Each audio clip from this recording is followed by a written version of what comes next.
Men and women have always had a tendency to think that whatever they want to do at that moment is right. They get so stirred up or aroused by their feelings that they just go with what they feel.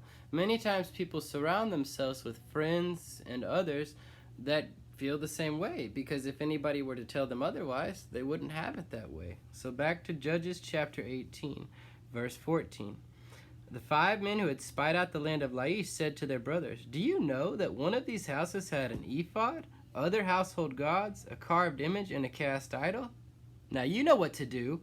So they turned in there and went to the house of the young Levite at Micah's place and greeted him. The 600 Danites, armed for battle, stood at the entrance to the gate. The 5 men who had spied out the land went inside, took the carved image, the ephod, and other household gods, and the cast idol, while the priest and 600 armed men stood at the entrance to the gate. So they're saying, hey, there's an idol here, there's an ephod, all those things of we have all known of religious matters, you know. So I don't know, what would you do with them? They said, hey, you know what to do. What, do we worship them? Do we bow down? Do we go tell these people, hey, you're not living the right way? What do we do? He says, no, you know what to do. We're going to stomp in that door. We're going to take everything we want. We're going to loot the place and burn out with it.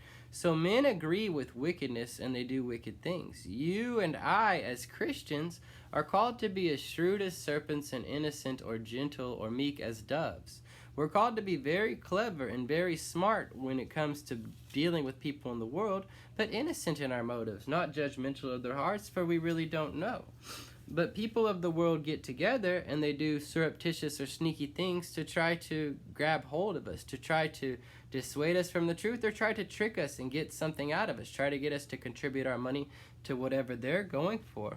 In Proverbs chapter 6, it says, verse 12, it says, "A scoundrel and a villain, who goes about with a corrupt mouth, who winks with his eye and signals with his feet and motions with his fingers, who plots evil with deceit in his heart. He always stirs up dissension." So these men in Judges 18 had a plan. They knew about signals with their hands. They had little things that only they knew about.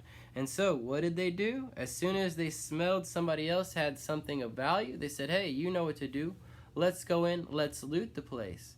And so everybody that's not on the side of Christ is actually against Christ, and you know that. Some of them aren't aware of it. Some are slightly aware of it. Some are very aware of it. Some are so aware of it that they want to destroy the work of Christ and anything he's done. And so they all have symbols, they all have language that they get together in and understand.